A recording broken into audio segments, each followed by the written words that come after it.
자, 안녕하세요, 여러분들. 반갑습니다. 자, 11월 18일 화요일입니다. 화요일 18시 47분 지나고 있습니다. 네, 마감 브리핑 시작을 해보도록 할게요. 자, 우선은 어제 나스닥이 하락했는데요. 미증시가 하락을 했는데, 떤 이슈들이 있었는지, 네이버 프리미엄 콘텐츠, 황금 나침반, 글로벌 경제 뉴스 한번 살펴보도록 하겠습니다.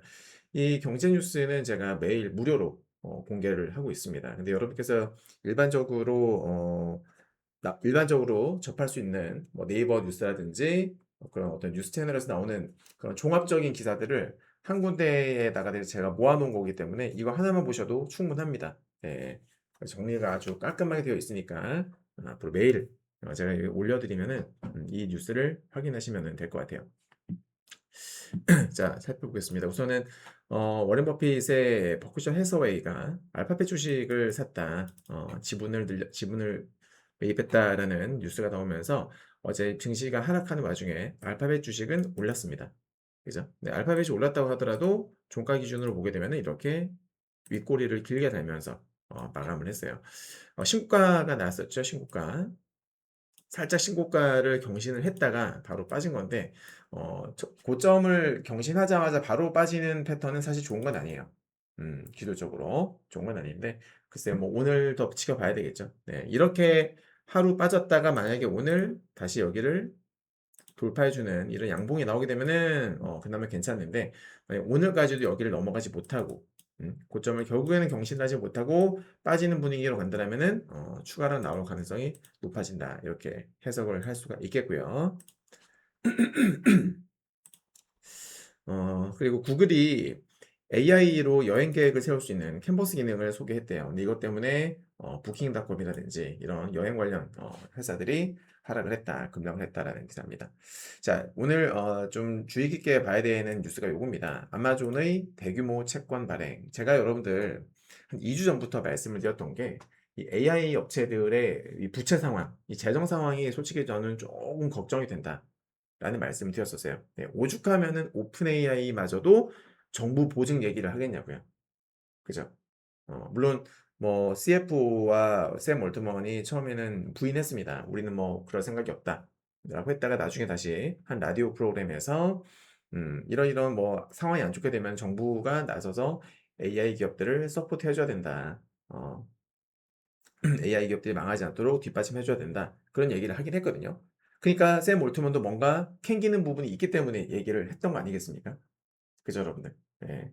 물론 저 또한 미국 정부에서 주요 AI 기업들이 재정적인 어떤 위기 상황에 처하게 되면은 분명히 도와줄 거라고 생각을 합니다. 네, 왜냐하면 중국과의 지금 AI 관련해서 패권 경쟁 중이기 때문에 주요 기업들이 쓰러지면 안 돼요. 네, 트럼프가 그걸 좌시하지 않을 겁니다. 도와줄 거라고는 생각을 하는데 어쨌거나 그런 상황이 됐다라는 것 자체가 증시의 조정의 어떤 빌미가 될 수가 있겠죠. 그죠? 예. 언제 어떤 식으로 일이 터질지 모르겠습니다만은 지금 너도 나도 할 거 없이 계속 막 투자를 받고 있고 그러니까 돈을 빌리는 거죠. 돈을 빌려서 계속 투자를 받고 있고 주요 빅테크들은 계속 데이터 센터를 무리하게 짓고 있는데 이게 과연 감당이 가능하겠냐 이 말이에요. 당장 데이터 센터를 이렇게 늘린다고 하더라도 그거를 가동할 수 있는 전력 인프라가 지금 없습니다, 미국에는. 그죠? 네, 그래서 이런 것들 생각했을 때는 단기적으로 너무나 투머치하게 올라간 이 주식이, 이 주가가 너무 좀 부담스럽다 이 말이에요. 네, 길게 보면 너무 좋죠. 정말 전력 인프라까지도 다 그 준비가 되고, 그죠? 데이터 센터가 정말 다 풀로 가동이 되면 정말 너무나 좋을 것 같지만 당장 그러기까지는 시간이 많이 걸리지 않겠는가라는 겁니다. 네, 그리고 정말 제대로 된 수익성이 나오기까지, 정말 제대로 된 수익이 나오기까지 지금 엄청나게 많은 빚을 졌는데 음? 제대로 수익이 터지기까지 그 기대감이 나중에 이번 분기에 왜 이렇게 실적이 안 좋게 나왔지? 혹은 다음 분기에도 예상만큼 기대만큼 실적이 안 나오게 되면 나중에 실적이 나온다 하더라도 그전에는 실망감 때문에 급락을 할 수도 있다는 점. 그죠? 그런 것들을 우리가 항상 염두에 두고 매매를 해야 되겠다라는 겁니다. 여튼 그러니까 빚을 너무나 너도 나도 지금 빚을 너무나 많이 지고 있는데 아마존마저도, 그러니까 주요 빅테크 기업들은 사실 현금이 많기로 유명하잖아요. 근데 그런 아마존마저도 이런 대규모의 채권을 발행했다라는 게 저는 너무나 걱정이 되는 부분이다라는 겁니다. 네. 너무 투머치했잖아요. 그죠? 자, 제프리 건들락, 이 유명한 사람이죠, 이 사람도. 네. AI에 대한 과장된 기대와 사모대출 등이 시장 붕괴를 초래할 수 있다. 현재 미국 증시의 건강 상태는 경력 전체를 통틀어서 가장 좋지 않은 수준이다라고 지적했다고 합니다. 예. 아마 제가 봤을 때 이 사람은 숏을 잡았나 봐요. 숏 잡고 있는 거 아니겠는가. 자, 그리고 1조 7천억 달러 규모로 커진 사모대출이 쓰레기 대출로 인해서 금융시장을 다음 붕괴로 몰고 갈 수 있으며 서브프라임 모기지 사태와 같은 양상을 띠고 있다라고 우려. 2007년도였었죠. 2007년도 8월 달이었나요? 서브프라임 모기지 사태가 터졌던 것이. 예, 그때 한번 쫙 진짜 급락을 했었다가 반등이 나왔는데 결국 경기 침체로 이어지면서 2008년도 금융위기 급락으로 이어졌던 겁니다. 네. 자, 헤지펀드 틸 매크로 9월 말 기준 엔비디아 주식 54만 주를 전량 매도했다. 이는 펀드 전체 주식 보유액의 약 40%에 달한다. AI 주식 투자 심리에 영향을 미칠 수 있다. 뭐 이런 얘기가 있었습니다. 자, 이제 모두가 고대하는 엔비디아 실적 발표가 임박했습니다. 하루 이틀이면 나오죠. 글쎄요, 뭐 전망은 좋아요. 네, 다들 뭐 실적이 잘 나올 것이다. 여전히 당연히 잘 나올 것이다. 저도 잘 나올 것이라고 생각합니다. 하지만 우리 초보자분들께서 잘 모르시는 게 있어요. 그러니까 전년 동기 대비 YOY 혹은 전 분기 대비, 전년 동기 대비 전 분기 대비 플러스로 나왔다고 해서 무조건 호재가 아닙니다. 여러분. 중요한 것은 플러스는 당연히 플러스로 나오되 이게 기대만큼 나왔는지, 이번 분기에 기존 컨센서스만큼 나왔는지, 컨센서스에 부합을 했는지가 되게 중요하겠고요. 그러니까 컨센서스라는 것은 애널리스트들이 추정을 한 실적, 예상했던 실적 거기에 부합을 했는지가 되게 중요한 거예요. 네. 그러니까 회사는 가만히 있어도 애널리스트들이 다 이제 서로 막 보고서를 내면서 대충 이번 분기에 얼마의 실적을 낼 것이다라고 예측을 하지 않습니까? 그리고 리포트를 발행을 해요. 근데 어쨌거나 많은 증권사에서 그렇게 발행할 것이고 거기에 대한 어떤 중간값, 평균값이 있을 거란 말이죠. 그게 이제 시장의 컨센서스로 자리 잡는 거예요. 네. 근데 거기에 컨센서스에 미치지 못하면 정말 훌륭한 실적이 나왔음에도 불구하고 애널리스트들의 그런 평균 컨센서스에 미치지 못하면 악재로 작용하는 겁니다. 그러니까 초보자분들이 이해를 못하는 게 그거예요. 분명히 전년 동기 대비 잘 나왔는데 플러스인데 왜 주가가 빠지냐? 컨센서스에 미치지 못했기 때문이다. 라고 보시면 되는 것이고, 혹은 컨센서스에는 뭐 부합했거나 잘 나왔는데 다음 분기 가이던스를 설명하는 과정에서 뭔가 조금 기대에 미치지 못한 내용이 있었다. 그러면 그런 것들도 조정이 불명이 될 수 있는 겁니다.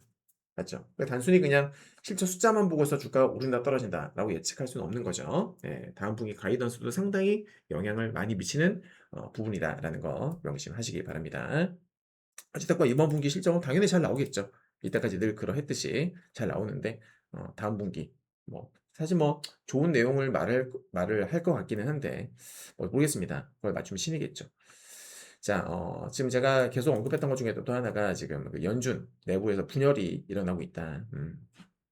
금리 동결을 주장하는 사람들도 있고, 그리고 인하를 주장을 하는 사람들도 있습니다. 네. 이렇게까지 분열이 된 적이 거의 없었어요. 그죠? 그래서 그런 것들이 아무래도 사실 너무 중요한 이 연준은 전 세계 증시의 방향성에 큰 영향을 미칠 정도로 중요한 그런 어떤 기구 아닙니까? 근데 거기에도 연준 관계자들 한 명 한 명이 다 막대한 영향력을 지닌 그런 인물들이란 말이에요. 근데 그 사람들이 지금 분열된 양상을 띠고 있다. 시장에서는 그런 것들을 좀 불안한 요소, 조정의 빌미로도 그런 것들이 작용이 될 수 있습니다. 네, 작용할 수 있기 때문에 사실 좋은 얘기는 아니에요. 분열 양상을 띈다라는 것은. 그리고 무엇보다 지금 이 나스닥 지수가 이 미증시가 최근에 이제 조금 조정을 받았습니다만은 그러니까 불과 한 달 전까지만 하더라도 신고가 나올 적만 하더라도 금리 인하 기대감이 100%였단 말이에요. 거의 95%에서 100%에 육박했었어요. 12월 금리 인하 기대감이. 하지만 지금 어떻게 됐습니까? 40%, 50%대로 떨어졌잖아요. 네, 맞죠? 그러니까 금리 인하 기대감 때문에 주가를 쫙 올려놨고 신고가까지 만들어놨는데 지금 보니까 연준이 막 싸워. 연준 위원들끼리 서로 싸우고 있습니다. 네, 그러면서 금리 인하 기대감이 확 떨어졌어요. 제가 얼마 전에도 이 브리핑에서 말씀드렸었는데 셧다운 때문에 경제 지표들의 공백이 생겼어요. 그죠? 파월 같은 경우는 특히나 되게 신중한 입장을 보이는 그런 인물이잖아요. 파월이 항상 그 유지하는 게 뭡니까? 데이터 디펜던트 아닙니까? 경제 지표를 보고 판단하겠다. 지표가 어떻게 나오는지를 보고서 우리가 금리를 동결을 할지 인하를 할지 결정하겠다는 거 아닙니까?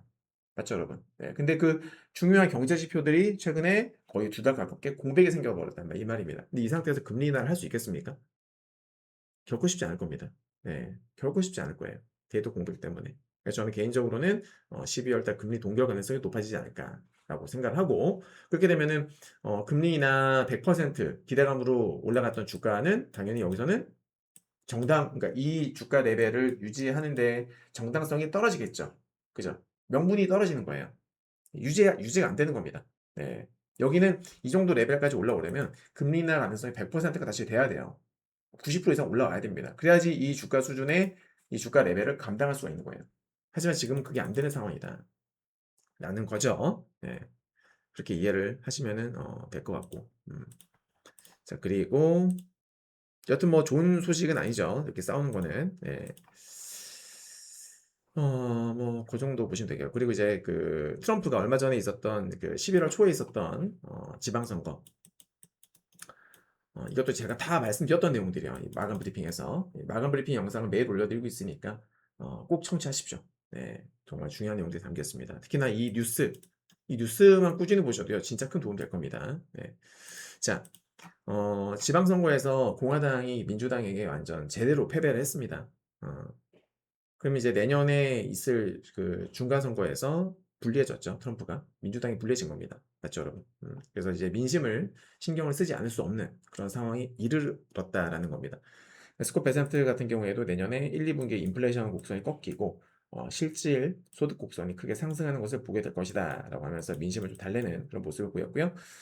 트럼프 행정부가 트럼프 감세법으로 인한 대규모 세금 환급과 관세 세수분을 고소득층을 제외, 이게 포인트입니다. 고소득층을 제외한 가구에 $2,000씩 나눠주는 계획을 언급을 했다. 그러면서 경기 부양을 모색했다. 네.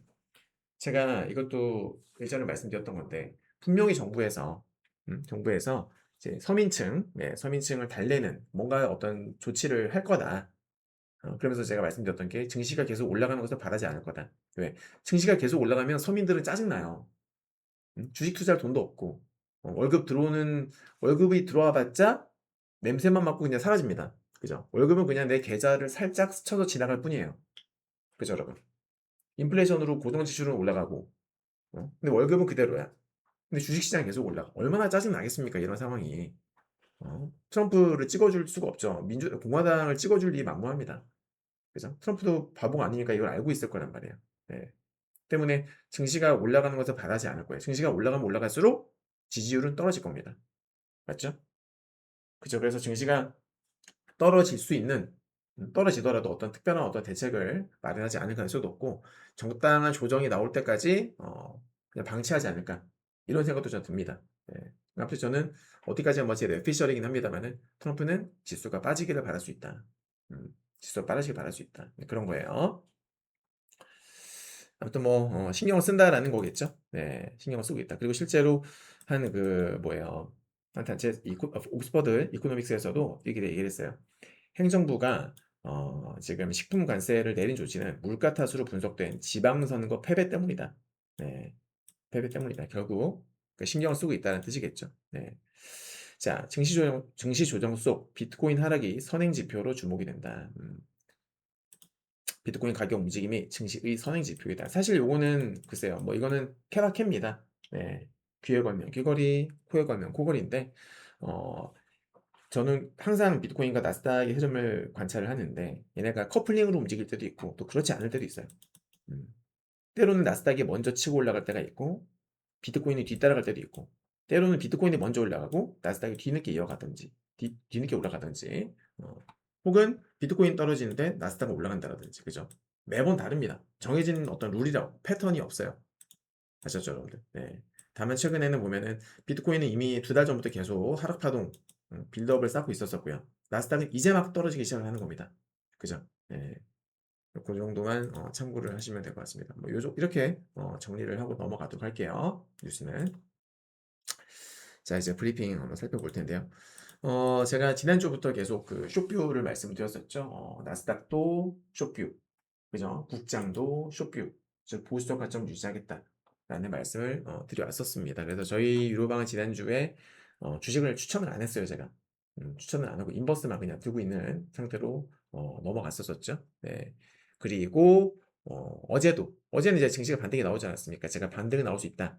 국장 반등 나올 수 있다라고 말씀드렸고 실제로 반등이 나왔어요. 그런데 생각보다 반등이 세게 났죠. 뭐 때문에? 닉 티메라우스 기자 때문에. 네. 어제 그 마감 브리핑에서도 말씀드렸던 부분인데, 닉 티메라우스 기자가 미치는 영향력은 매우 큽니다. 글로벌 증시에 미치는 영향이 매우 매우 커요.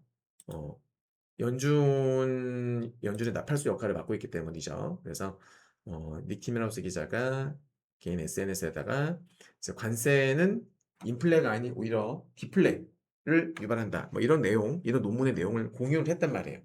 그것도 일요일에 올렸어요. 일요일에. 네. 그럼 이 기사는 금리 인하를 지시하는 거죠.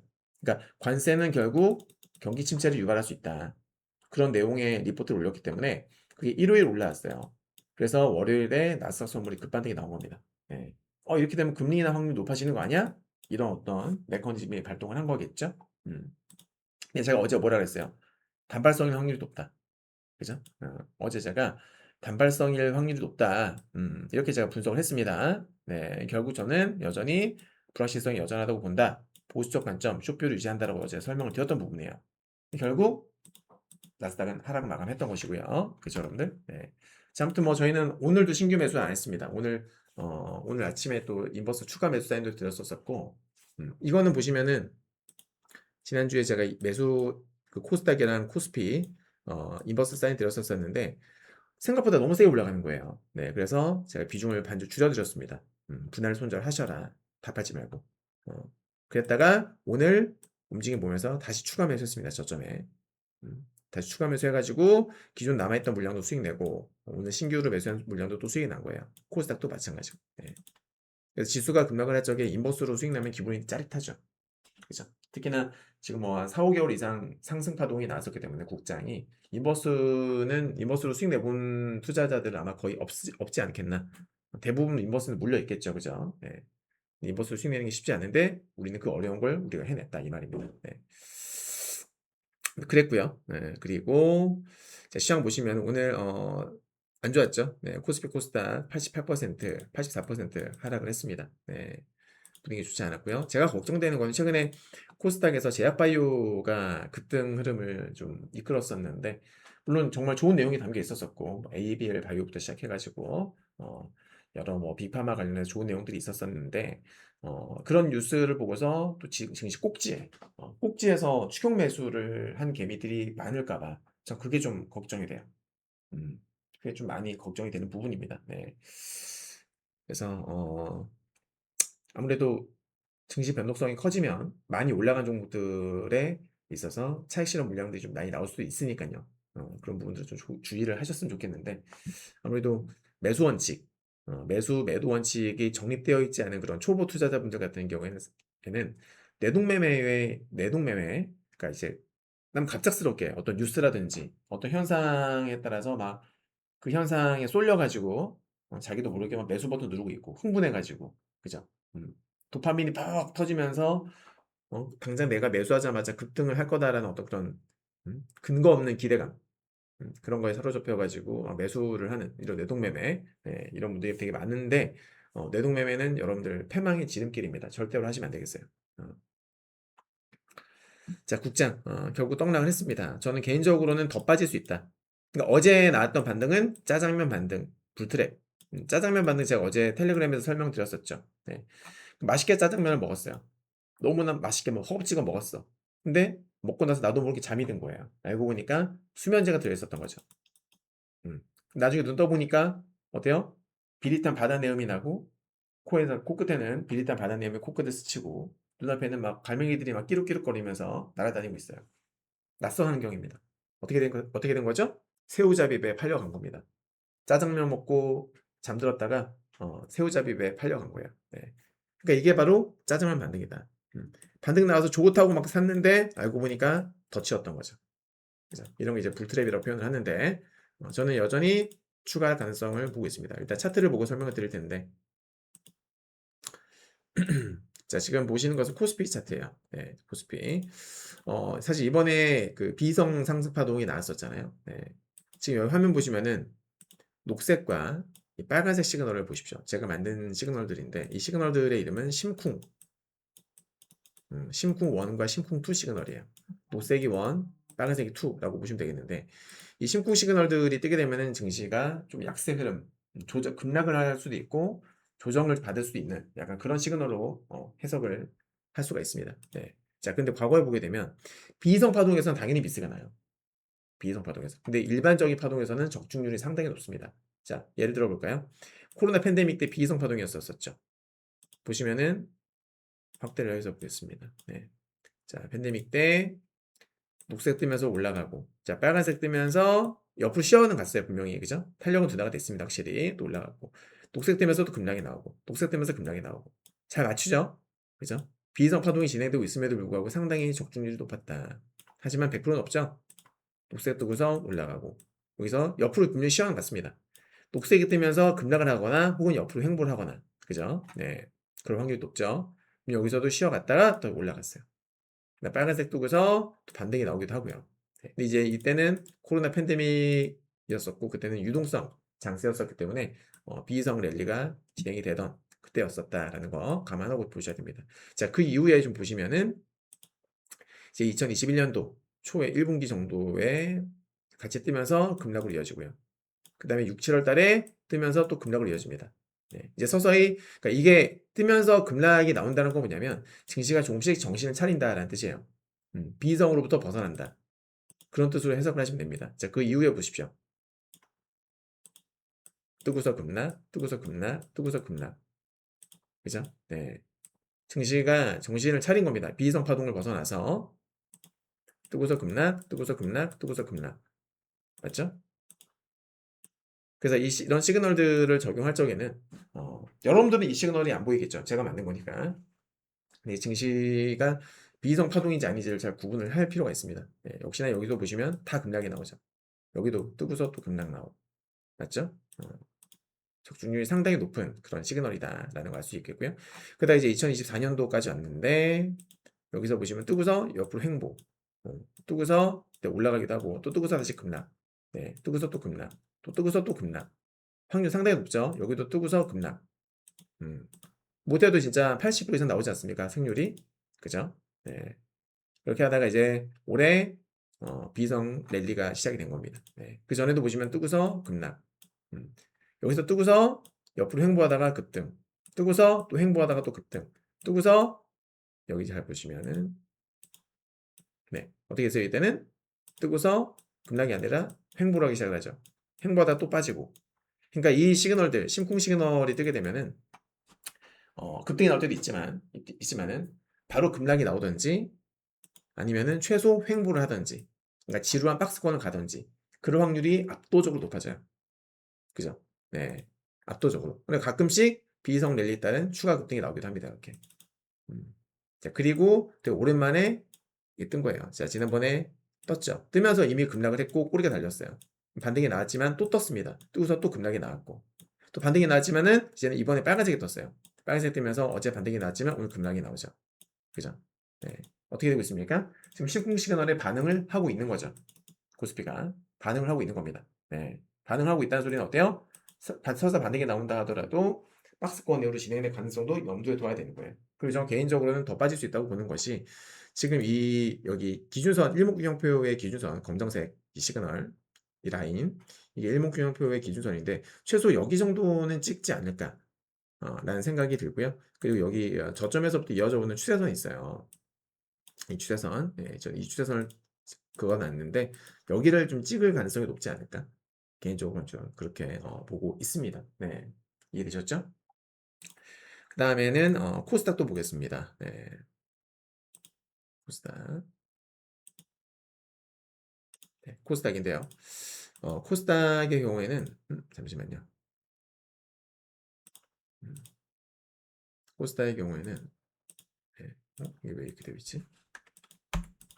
음, 코스닥은 마찬가지로 저는 이제 추가 하락이 나올 수 있다라고 보는 입장인데 개인적으로는 코스닥은 어디까지 보고 있느냐? 자, 코스닥은 이 정도까지 지금 저는 열어놓고 보고 있습니다. 여기. 자, 어디를 선을 그었냐면은 얘랑 얘랑 그었어요. 지난번에 투매 나왔을 때 여기 살짝 못 미쳤죠. 이번에 저는 여기를 찍을 수 있지 않을까. 이렇게 개인적으로 보고 있고요. 자, 그리고 코스닥도 보시면요. 심코 시그널 뜨고서 급락. 여기서 뜨고서 급락이 나왔었죠. 뜨고서 급락 나왔죠. 그리고 여기서도 뜨면서 급락이 나왔죠. 그리고 여기서 또 떴어요. 또 뜨면서 급락이 나온 거예요. 자, 보십시오. 자, 처음에 심코 뜨고서 다음날 급락. 또 떴죠? 떴는데 이제 많이 빠진 상태에서 떴다 보니까 반등이 나온 거예요. 예. 그리고 얼마 전에도 뜨면서 다음날 바로 급락. 음. 그다음에 이제 연달아서 나왔지만은 반등이 나왔단 말이죠. 나왔는데 또 빠지고 있잖아요. 그죠? 그럼 이제 박스권으로 또 진행될 가능성 염두에 둬야 되는 겁니다. 네. 저는 이번 조정으로 인해 가지고 뭐 증시 폭락으로 이어진다. 그것까지 저도 몰라요. 모릅니다. 전 항상 뭐 일주일 후, 2주일 후, 한 달 후 흐름을 예측하지 못해요. 저는 그래서 항상 단기적 관점에서만 예측을 하고 단기적으로 보는 지지선과 저항선을 딱 기준을 세워놓고 그거를 깨는지 돌파하는지 이탈하는지를 보면서 전 다음 행보를 저는 분석을 합니다. 하셨죠? 제가 지금 제가 세워놓은 예상 시나리오는 일단 여기에요. 네, 이 부근. 여기를 이탈을 할지는 저도 모르겠습니다만은 일단 여기는 최소 찍지 않을까, 찍어주지 않을까 이렇게 저는 개인적으로 지금 보고 있는 겁니다. 참고하시기 바라고요. 네. 그리고 보면은 이제 그 코스피의 경우에는 이제 코스닥은 중간중간에 이렇게 쇼타임이 나왔었어요. 파란색 음영. 그쵸? 네, 코스닥은 쇼타임이 나왔습니다. 롱 쇼타임이 뭔지 궁금하신 분들은 요거 읽어보십시오. 중간에 쇼타임이 나온 적이 있었었는데 코스피는 너무 강했다 보니까 쇼타임이 나온 적이 없었거든요. 네. 과거에 코로나 팬데믹 당시의 랠리를 보게 되면요. 네. 그때도 보시면은 급등 중간중간에 코스피 쇼타임 만들고 올라갔죠. 그죠? 코스닥 볼까요? 2020년도 팬데믹 때 보시면은 코스닥이 그때는 코스피보다는 코스닥이 대장이었어요. 네, 근데 그때도 보시면 코스닥이 쇼타임 만들면서 올라갔단 말이에요. 그죠? 그래서 저는 이번에 코스피가 이때까지는 상승 랠리 이후에 단 한 번의 쇼타임도 없었기 때문에 이번만큼은 쇼타임을 한번 찍어주지 않을까? 찍을 가능성이 또 높지 않을까? 라고 저는 또 보고 있습니다. 여러분. 네. 이번에 쇼타임 가능성은 좀 높다고 보고 있는 거예요. 네, 그래서 음, 코스피가 좀 더 하락할 것 같다. 아까도 말씀드렸습니다만 최소 기준선 언저리까지는 빠지지 않을까.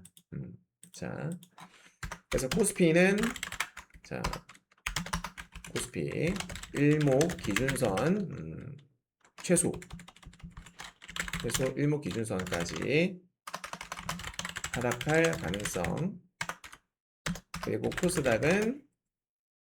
코스닥은 보시면은 네, 대략 여기가 다음 주에 60일선이 올라오고 있거든요. 코스닥은 860 한 3포인트. 네, 863포인트 이탈 가능성. 863포인트 863포인트 이탈 가능성. 네, 연두. 네, 이렇게 정리를 해 보도록 하겠습니다. 네, 그러니까 저는 결국 더 빠진다고 보는 거예요. 자, 그 다음에는 비트코인 보겠습니다. 비트코인도 지금 계속 적중하고 있죠. 제가 어제도 제가 뭐라 그랬습니까? 추세는 쇼두이다. 반등시 쇼뷰. 단기 급락에 따른 반등은 나올 수 있다. 근데 추세는 쇼두이고 반등시 쇼뷰 유하다라고 말씀드렸는데 역시나 더 빠지고 지금도 빠지고 있죠. 비트코인 그죠 여러분들? 지금도 빠지고 있잖아요. 역시나 적중하고 있다라는 건데 자 비트코인 보시면은 자 차트를 잠깐 보여드릴게요. 비트코인 나와. 네, 여기 있습니다. 네. 제가 말씀드렸던 게 자, 해보세요. 최근에 이 모든 이 롱쇼타임 맥점들을 다 돌파했다. 쉽지 않다. 이게 쉽게 나오는 게 아니다. 말씀드렸잖아요. 그죠? 그래서 여기서 또 양음량이 나오면서 이 지지 테스트까지 끝냈다고요. 참고로 지금 보고 계신 것은 인버트 차트를 뒤집은 겁니다. 네. 그래서 다 돌파한 다음에 지지 테스트까지 거쳤기 때문에 깔끔하게 거쳤기 때문에 추가로 나올 수 있다라고 말씀드렸던 부분이고 제가 보는 건 어디? 최소 여기 다음 롱쇼타임 맥점이 87,000불이에요. 87,000불. 네. 그래서 저는 87,000불까지도 열려 있다라고 보는 입장입니다. 적어놨어요. 네. 뭐 여기서 오늘 한 번에 빠진다 모르죠, 그건 저도. 그건 몰라요.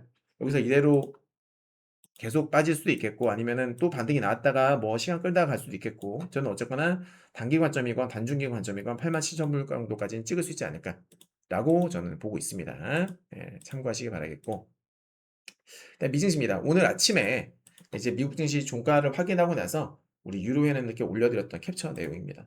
예. 그래서 저는 이제 아침부터 유로엔님께 말씀드렸어요. 쇼표다, 숏이다. 음.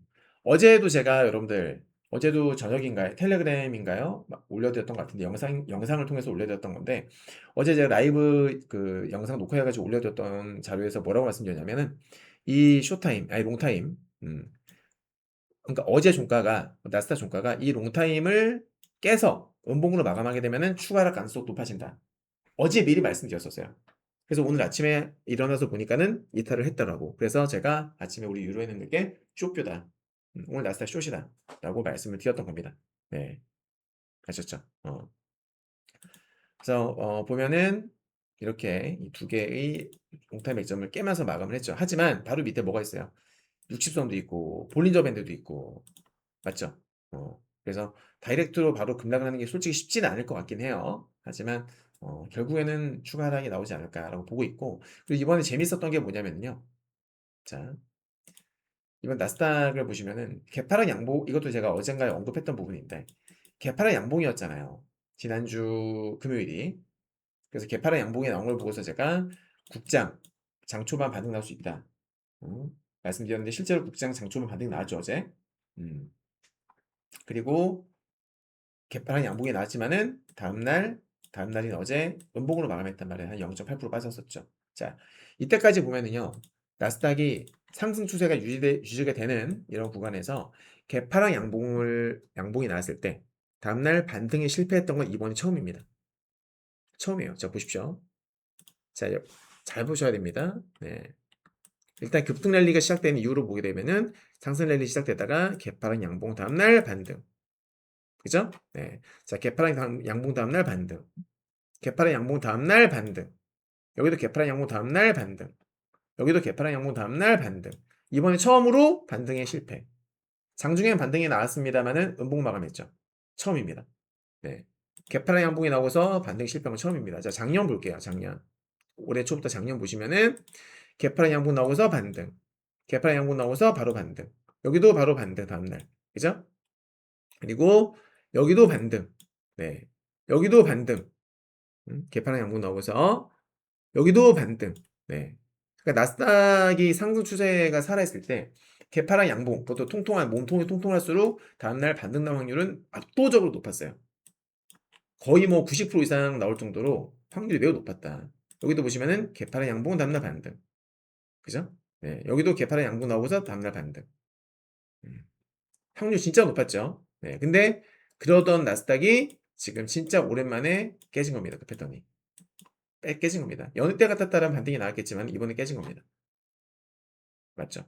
어, 분명히 이런 것들은 우리가 그냥 넘겨서는 안 되는 부분이다. 꼭 체크를 해야 됩니다. 예.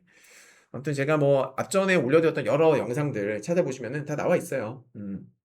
나스닥이 11월 달, 저 10월 말부터 말씀드렸던 부분이죠. 10월 말부터 11월은 조심해야 된다. 11월은 조심하자. 계속 말씀드렸던 부분인데, 결국 11월 달에 지금 약세 흐름으로 진행이 되고 있습니다. 네. 제가 그때 말씀드렸던 게, 그 SNS, 네, 주요 SNS에서 많은 다수의 팔로워들을 보유하고 있는 그런, 메가 인플루언서들이, 경제 관련 인플루언서들이 그냥 무지성으로 계속 그냥 뭐, 그러니까 지금 미국 증시 올라가니까 걔네들도 사실 뭐 디테일한 어떤 근거도 없어요. 근거라고 하면 뭐냐면, 지난 2, 30년의 나스닥 역사. 그거 말고 없어. 그죠? 네. 자기들은 이 ETF 적립식 매수 돈 벌었다 이거야. 돈 버니까는 계속 매수하래. 매일같이. 매일같이 매수를 올리는 거예요. 그래서 제가 그 부분에 대해서 경고를 했죠. 우려스럽다. 음. 단순히 매수하라는 근거가, 진짜 2, 30년 역사. 저도 그건 동의해요. 네. 누가 봐도 그건 맞죠. 맞는데, 때가 있잖아요. 주식엔 때가. 이미 그 ETF 적립식 매수 큰 돈을 번 사람들은 모르겠습니다만은 상관이 없겠지만은 그 사람들의 글을 보고 이제 막 투자를 시작한 사람들이 하필 11월 달에 지수가 꼭지일 때 이럴 때 매수를 하게 되면 사자마자 마이너스가 나고 얼마나 고통스럽겠냐고요.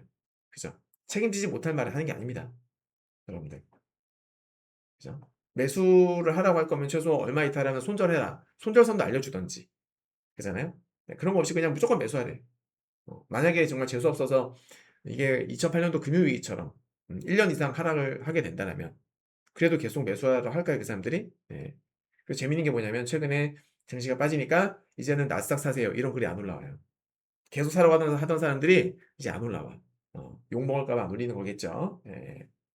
처음에 제가 10월 말에 11월 달 조심해야 된다라고 올리니까 막 빈정거리는 댓글들이 막 달렸었거든요. 제 SNS에. 근데 결국에는 지금 이렇게 탄력이 둔화가 되는 모습이에요. 네. 아무튼 저는 나스닥도 그래요. 저는 제가 보는 관점은 상승 추세가 끝났다라는 게 아니에요. 네. 이대로 절대 이렇게 안 빠질 겁니다. 정말 큰 심각한 악재가 나오지 않는 이상 당연히 빠지다가 또 반등을 주고 그죠? 네. 또 이런 식으로 빠지더라도 이렇게 반등을 주면서 빠지겠죠. 혹은 좀 반등이 세게 나오면서 올라갈 수 있는 것이겠고 네, 그건 저도 몰라요. 모르기 때문에 저는 모르는 건 말씀드리지 않아요. 제가 예측 가능한 거는 어디까지나 단기적 흐름입니다. 단기적 흐름. 그래서 저는 지금 나스닥이 한 번 더 빠지게 되면은 여기 롱타임 맥점이 이렇게 있죠. 이거를 보여드려야겠다. 보시면 나스닥이 자 지난 금요일 날 롱타임 맥점 살짝 못 찍었어요. 여기 그 24,517포인트 부근에 맥점이 형성이 되어 있는데 지난 금요일 날 24,534를 찍었거든요. 살짝 못 찍었어. 그래서 저는 오늘 여기를 찍을 수 있다고 봐요. 네. 찍을 가능성이 오늘이건 뭐 내일이건 찍을 가능성이 높지 않을까라고 보고 있고 만약에 찍게 되면은 반등 가능성 높다. 왜냐하면 롱타임 맥점은 진짜 중요한 자리예요. 이 롱쇼타임 맥점들은 진짜 중요한 지지 저항선 역할을 하기 때문에 반등이 나올 수도 있는 거예요. 저는 모릅니다. 거기서 무조건 100% 반등이 나올지 깨질지 몰라요. 그것까지는 알 수 없어. 하지만 제가 봤을 적에는 여기는 그래도 찍지 않을까. 그리고 만약에 여기서 지지를 받거나 혹은 24,390 한 번 더 빠지면 24,390, 390까지 빠지게 되면 여기서부터는 좀 저점 매수 단기 관점에서 저점 매수를 노려봐도 되지 않을까라고 저는 개인적으로 생각합니다. 네. 24,390이면 요쯤 돼요. 여기가 어디냐면 여기입니다. 이렇게 요 정도 이쯤 되거든요. 그래서 만약에 나스닥 이 정도 빠지게 되면은 여기서는 반등 한번 주지 않을까 싶어요. 왜냐하면 여기서 갭 상승도 있었고요. 이틀 연속 3일이죠. 지지받고 양봉 나오고 양봉 나오고. 그죠? 여기도 이탈했다가 지지받은 적도 있었기 때문에 기술적으로 매우 중요한 의미를 가지는 가격대라고 저는 생각을 합니다. 그래서 이 정도 가격 떨어지게 되면은 반등을 노려볼 수도 있지 않겠나. 저 그렇게 보고 있는 겁니다. 네. 아셨죠? 개인적으로 하는데 저 가격까지 390, 1.6% 하락인데 거기까지 떨어지면은 저 개인적으로는 만약에 나스닥이 여기까지 떨어졌다. 떨어지면 다음날 저는 인버스 전량 착실할 겁니다. 네. 착실을 하고 저는 오히려 레버리지 매수를 좀 염두에 둘 수 있어요. 참고하시기 바랍니다. 네. 자, 오늘 시황 브리핑은 여기서 마치도록 하겠고요. 구독과 좋아요 부탁드리겠고 또 이제 우리 네이버 프리미엄 콘텐츠 황금 나침반에 올라가게 되면은 청취 후에 하트도 많이 눌러주시고 좋아요 많이 눌러주시고 주변 지인분들께도 많이 공유해 주시면 감사드리겠습니다. 네, 자 오늘 영상 여기서 마치겠습니다. 감사합니다.